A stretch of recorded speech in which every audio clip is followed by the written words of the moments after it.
Halo, halo? Czy nas słyszycie? To nasz ostatni komunikat. Dziś oddziały niemieckie wkroczyły do Warszawy.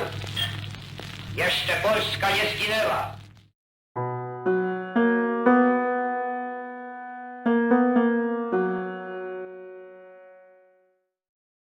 After a devastating defeat in the September campaign, many Polish soldiers were taken prisoner by the Germans.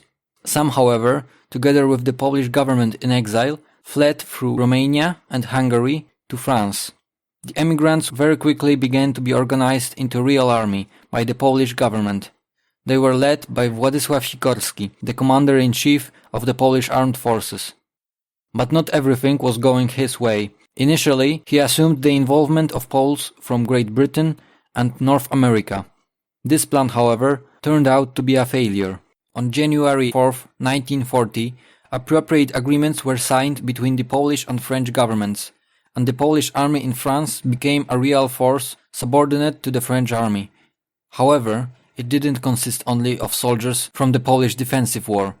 A large part of them were Polish immigrants from France and the Benelux countries, who came there in the 1920s and 30s looking for work in mines and factories. At the beginning of January, the army numbered around 30,000 soldiers, and in April this number increased to almost 70,000. The units that were formed were 1st Grenadier Division, 2nd Rifle Division, 10th Armored Cavalry Brigade, Polish Independent Carpathian Brigade and the Polish Independent Highland Brigade. The Polish Air Force in Great Britain was also formed, and it later became famous for its actions during the Battle of Britain. Some squadrons were also sent back to France. Many of the Polish ships that managed to escape to Great Britain after the September of 1939 were also at the disposal of Allied generals. Today, however, we will focus on the fate of Poles fighting in Norway, mainly the Polish Navy and the Polish Independent Highland Brigade. Let's start from the first one. On April 8, 1940, at 11:45 am, near Kristiansand, the captain of the Polish submarine ORP Orzeł, Eagle, Jan Grudziński, noticed the strange behavior of the civilian unit, which didn't respond to any signals, even to warning shots. Indeed, the ship they were looking at was the German transport ship, Rio de Janeiro. On its board there were about 1,500 Wehrmacht soldiers, ready to occupy Norway. This incident was the first foreshadow of the German invasion of Norway.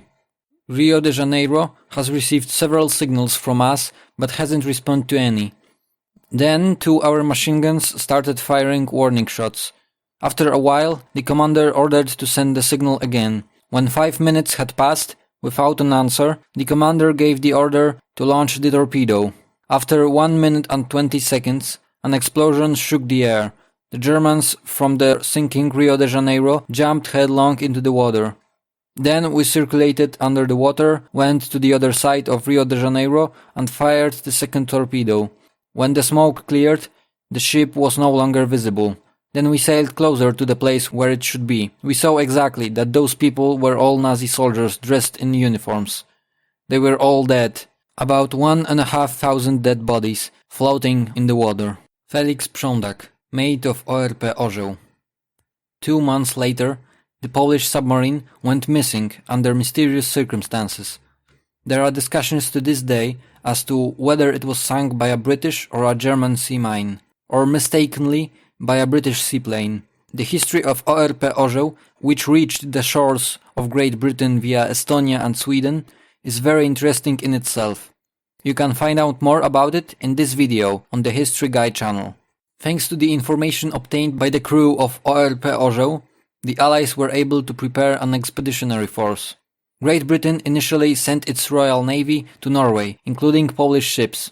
The ultimate goal was to seize the port of Narvik. After the 2 victories in the naval battles of Narvik, the British ships gained complete dominance at sea. It was possible to prepare and disembark landing forces. Polish passenger ships MS Chrobry, MS Batory and MS Sobieski also took part in this operation. On May 14th, MS Chrobry, as many times before, was attacked by German bombers, but this time bombs started a great fire on the deck of the ship. However, it remained afloat for many hours. Thanks to this, it was possible to save most of the crew and transported British soldiers. MS Chrobry sank on the next day. Polish destroyers ORP Grom, Thunder, ORP Burza, Storm, and ORP Błyskawica, Lightning, as well as submarines ORP Orzeł, Eagle, and ORP Wilk, Wolf, also took part in the fighting near Narvik. They were entrusted with the tasks of patrolling the fjords around Narvik and shooting at German positions. Their anti-aircraft guns opened fire on any German who appeared. It's that damned pole again. The menacing grey silhouette of a warship appeared from the direction of Rombaken. There was not a slightest noise of working engines. It came suddenly like a ghost. We clung to the rock. The ship stood still for a moment. It seemed to be watching us, like a dangerous, unpredictable monster. Suddenly, it turned and sailed back towards Rombaken. Kurt Marek, Wilhelten Narvik, Oldenburg, Berlin, 1941. The greatest threat to the Allied ships was the German Air Force, which used captured Norwegian airports. On May 4th, bombs from the Heinkel HA-111 fell on the destroyer ORP Grom. They caused an explosion. The ship is slightly tilted, but stands still. The sailors are waiting for orders. At the same time, I hear the loud but very calm voice of the commander from the ship brigade. The ship is sinking. Jump into the water. Lieutenant P jumps to beam and returns with some grey and red figure, which started saying something about the cannon, killed operators, gunner, kneeling on the deck, swaying, sits down. I recognized Kubish from the operators of the anti-aircraft gun by his voice. Lieutenant, the gunner is killed. Should I also die with him? One energetic move of the ship's boatswain puts him on his feet. He already has a lifeline, already tied, and in water. Warfare officer of ORP Grom, Lieutenant Witold Schuster. The ship sank and was also the last destroyer to be sunk at Narvik. Out of 213 sailors, 154 were saved. The rest died because of the explosions, trapped in the ship's rooms, and shot in the water by German machine guns. The latter were silenced by the arrival of British ships. The rescue operation lasted about 40 minutes. The Polish Independent Highland Brigade, formed in Quetquitan camp, was organized in the image of Chasseurs Alpins, an elite French mountain infantry. It was equipped with French weapons, including Ma-36 bolt-action rifles, Fusil Mitrailleur MLE 1924-29 MGs, Oczkis MLE 1914 HMGs, and French anti-tank guns and mortars. In addition, the Poles received almost 200 mules, which were to support transport tasks in difficult mountainous terrain. The brigade was commanded by Brigadier Zygmunt Bohusz-Szyszko. It consisted mainly of pre-war Polish emigrants from France, refugees from the September campaign, but also about 100 veterans of the Spanish Civil War, fighting on the Republican side in the 13th International Brigade, also known as the 13th Dąbrowski Brigade. This, by the way, could be an idea for separate video. Let me know what you think. Men chosen for the Highland Brigade were the best soldiers taken from the other Polish units in France. Initially, it was planned to transfer the brigade to Finland, where it would take part in the Winter War against the Soviets alongside the French Expeditionary Force. This plan, however, didn't come true, due to the end of hostilities between Finland and the USSR. On May 7th, the Polish Independent Highland Brigade arrived at the port of Hallstatt. While landing, the Poles noticed the Polish destroyer ORP Błyskawica standing in front of the port. The ship's sailors also noticed their compatriots. "They are our soldiers. They on me. Our boys, look. Capes, helmets. And on them, yes, they are definitely Poles." More and more sailors gathered in the stern. They stood staring at the approaching boat, and everyone felt some unusual excitement. They shouted, "Long live the Navy!" We screamed, "Long live the Army! Long live the Highland Brigade!" Artillery officer of ORP Błyskawica, Lieutenant Jerzy Tumaniszwili. When the Polish Independent Highland Brigade landed in Norway, they received an order from the Commander-in-Chief of the Polish Armed Forces, Władysław Sikorski. "Riflemen, you have the great privilege of being the first to go to the battlefield and carry the honor of the Polish army. Riflemen, today the eyes of all comrades in arms all comrades in wandering are turned to you. Tomorrow the tormented country will turn to you to draw from your actions a faith and strength to survive. I know that you will prove to be worthy of the great task that I have given to you. I know that while maintaining the strict brotherhood of arms with your French and English colleagues, you will compete with them in terms of fulfilling the soldier's duty. You go not to conquer, but to liberate. Enough of this for a Pole. Fragment of the Władysław Sikorski's order from May 10th, 1940. Numbering 4,778 soldiers, Poles constitute about 1/5 of the Allied army gathered in the Narvik area. The 2nd Battalion of the Polish Brigade took part in the landing operation at Bierkwik on May 11th to 14th, attacking the right wing of the German defense from Bogen, and by that helping their French colleagues. In addition to military operations in the vicinity of Narvik, propaganda war was taking place. It also involved Poles. The day after landing in Harstad, brigade troops were flooded with leaflets calling for the transition to the German side. Every few days, a new bunch of leaflets was dropped to their stopping point. The texts, written in Polish, reported on the successes of the Wehrmacht, on the peaceful reconstruction of Poland, and guaranteed the return of all soldiers who volunteered to German posts. Shut the mouths of the warmongers who throw you into the fire of battle. England only thinks about its money. You must remember about your life. Your Polish homeland repairs the war damage in a peaceful way and needs you.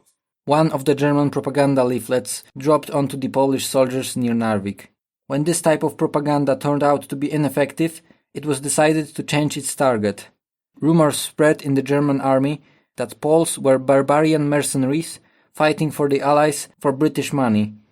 As we can learn from the German soldiers' diaries, many of them believed it. On May 17th, the Polish brigade replaced the British and French on the Ankenes Peninsula. An attempt to identify German positions led to the counterattack by German mountain troops. The fighting lasted 24 hours, but eventually the Germans had to withdraw. Polish soldiers came to Norway to defend freedom and justice. They do not know the feeling of revenge because they are convinced that the perpetrators of inhuman crimes committed in Poland and elsewhere in Europe will soon be punished. General Zygmunt Bohusz-Szyszko. The next skirmish took place on May 23rd. A motorized platoon of Polish scouts made a raid to check the information about the alleged German evacuations of Ankenes. Motorcyclists entered the city in dash and occupied several houses. The Germans, initially surprised by the insolence of the Poles, quickly realized what forces they were dealing with and closed the way to retreat for the scouts. The Polish, after heavy fighting, broke through to their main positions, losing only one person.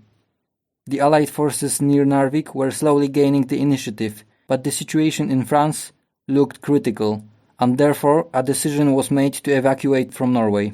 General Antoine Bethune, however, decided to capture Narvik before his withdrawal. A concentrated Allied attack took place on the night of May 27th to 28th. The task of the Poles was to conquer the rocky Ankenes Peninsula, defended by approximately 2,000 German soldiers. After the heavy barrage from British destroyers, the 3rd Company of the 2nd Battalion was the first to enter the battle. Initially, with the support of 2 French tanks, everything went well. After some time, however, one of the tanks got stuck in a ditch and the other one drove onto a mine. After 2 hours of walking, the Poles reached the buildings of the town of Ankenes. They saw strongly entrenched German positions, and a moment later, mortar and howitzer shells fell upon them, supported by machine gun fire. The attack broke down and the company retreated to the nearby hill 295. A moment later, Germans counterattacked Polish positions. The 2nd Battalion, supported by the troops of the 4th Battalion, prepared defensive positions. The bloody fight for the hill has begun. Going down the hill, the battalion commander ordered the adjutant, Captain R. Newman, and the commander of the heavy machine gun company, Captain Moreń, to defend the hill for as long as possible, until the arrival of the reserve force. The defenders used just rifles and hand grenades, while the enemy, who outnumbered the defenders at least 5-1, operated only with submachine guns and MGs, which gave him an enormous advantage. Captain Moraine was killed by a burst from submachine gun from a distance of a few meters. In the next moment, however, the German was shot with an ordinary pistol by a battalion adjutant. The commander of the machine gun company of the 2nd Battalion, senior sergeant, surrounded by the Germans, defended himself for several hours, sitting alone in a rock crevice until he was recaptured by soldiers from the 4th Battalion. Major Arnold Jaskowski. The fight for the hill lasted until 4:30 a.m., when, after the hand-to-hand combat, the Germans captured the hill. Immediately after that, they massacred the faces of the fallen Poles. They only spared the body of Captain Moraine. At the same time, the 4th Company of the 4th Battalion conquered the Bean Hill, which gave Poles more hope. In the north, troops of the French Foreign Legion came under attack by the German Luftwaffe and stopped their advance. The situation was critical.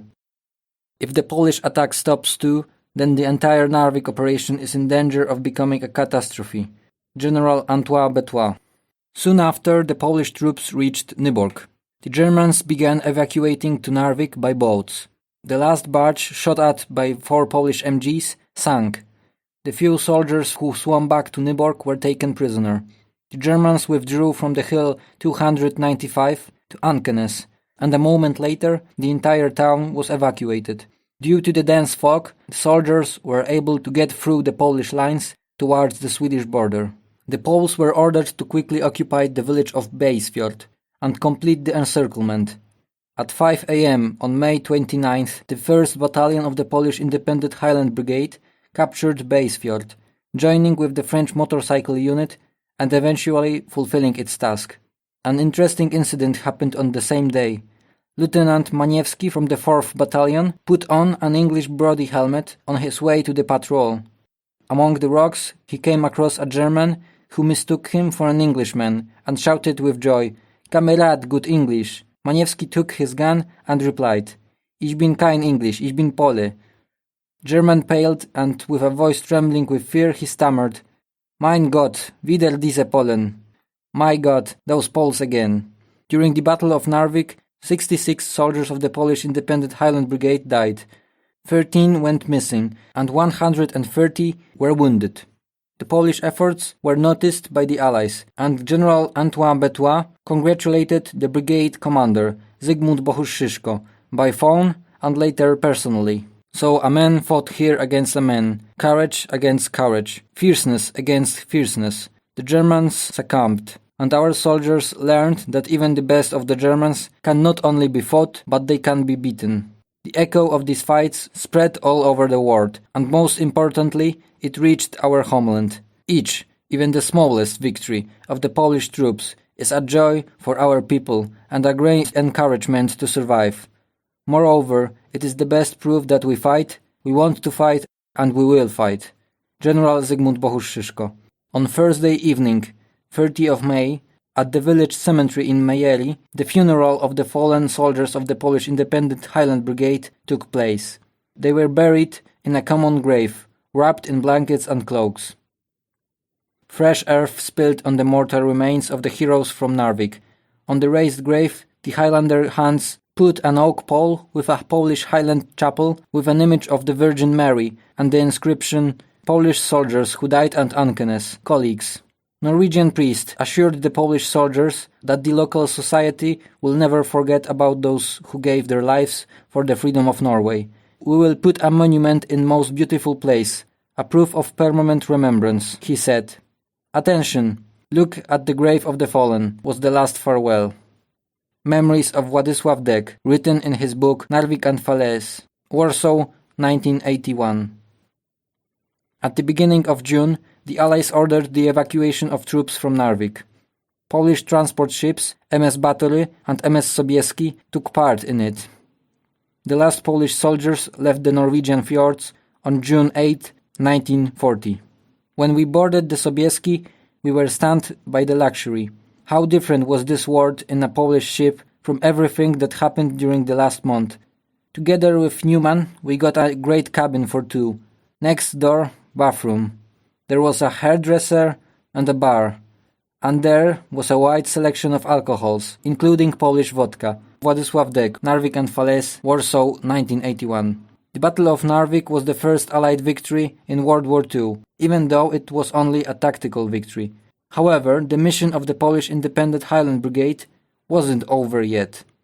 When Polish soldiers landed on the shores of Brittany on June 13th, they discovered that they had been directed to support the now not existing French units.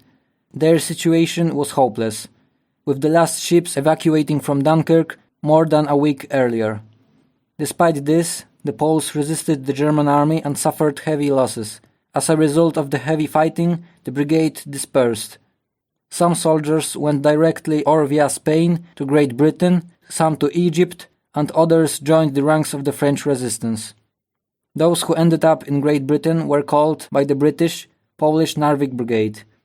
On July 21st, 1940, the Commander-in-Chief, General Władysław Sikorski, decorated the banner of the Polish Independent Highland Brigade with the Order of Virtuti Militari. To the friendly fields of Scotland comes General Sikorski, Prime Minister and Commander-in-Chief of the Polish forces in Britain. Attaching the ribbon of the Virtuti Militari to the standard, he adds the highest honor of the Polish army to the colors of the Mountain Brigade in recognition of their gallantry at Narvik. Officers and men stationed at this training camp are decorated for bravery in the field. A Polish woman doctor and a nurse receive the military medal.